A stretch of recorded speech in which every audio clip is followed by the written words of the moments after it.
صورت ہوگی ہم کہیں کمزوری تو نہیں دیکھیں اس وقت پوزیشن یہ ہے عمر صاحب کہ امریکہ اس پریشانی میں ہے کہ بھارت کو ٹکڑے ٹکڑے ہونے سے کیسے بچایا جائے۔ امریکہ کی پریشانی اس وقت بیسیکلی یہ ہے، ان کو بہت تکلیف ہے، درد ہے، اور مجھے بھی، میں سمجھتا ہوں کہ مجھے بھی پوچھا جائے تو میں بھی کہوں گا کہ بھارت کو ٹکڑے ٹکڑے نہیں ہونا چاہیے، بھارت کی انٹیگریٹی کو قائم رکھنا چاہیے۔ اب اس کو قائم رکھنے کے لیے کیا کریں گے امریکنز، یہ ہے ایک بیسک کوشچن جسے ایڈریس کرنے کی ضرورت ہے۔ اس کو وہ ٹکڑے ٹکڑے ہماری وجہ سے نہیں ہو رہا ہے، وہ اپنی وجہ سے ہو رہا ہے کہ وہ استحکام سے عدم استحکام کی طرف جا رہے ہیں، ہم عدم استحکام سے استحکام کی طرف آ رہے ہیں۔ ان کے عدم استحکام میں اضافہ ہو رہا ہے روز بروز، کوئی ٹاورنگ بڑی لیڈرشپ وہاں موجود نہیں ہے کہ اس کو سہارا دے سکے، کھڑا رکھ سکے۔ تو پھر وہ کیا کریں گے اس لیڈرشپ کی عدم موجودگی میں؟ پھر وہ یہ کریں گے کہ جو نقصان ہندوستان کو ہمارے استحکام سے نفسیاتی طور پر، سیاسی طور پر پہنچ سکتا ہے، کوشش کریں گے کہ اس کو پیسیفائی کیا جائے۔ اس کو پیسیفائی کرنے کے لیے وہ پاکستان پر بھی پریشر ڈالیں گے کہ کوئی ایسی بات نہ کرو کہ جس سے ہندوستان کے اندر یہ ڈس انٹیگریشن کا جو قصہ ہے یہ تیز ہو جائے۔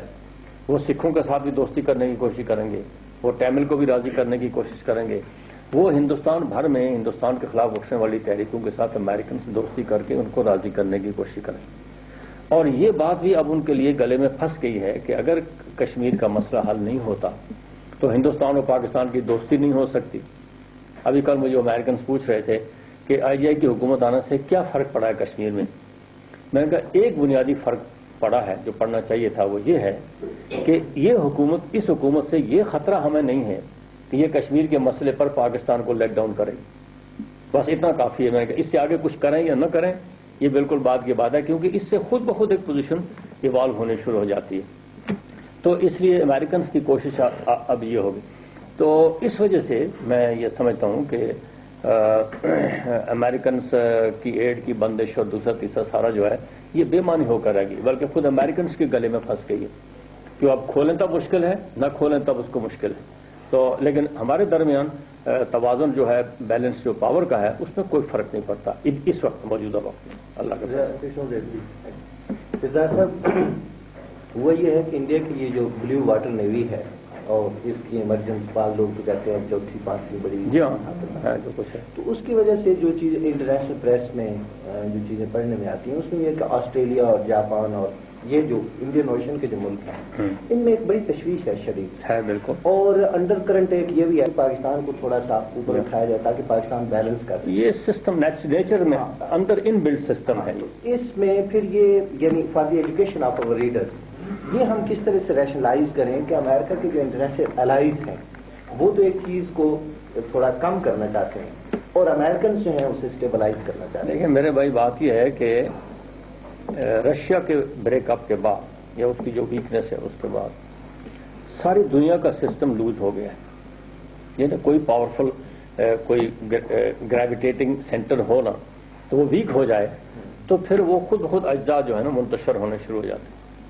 مجھے تو اس بات کا بھی ڈر ہے کہ امریکہ خود اس وقت ایک سیفٹی ویلو کا کام دے رہا ہے۔ یہ ویلو اگر کہیں کمزور ہو گیا تو خود امریکنز کو پتہ نہیں لگے گا کہ ان کا کیا حشر ہو جائے گا۔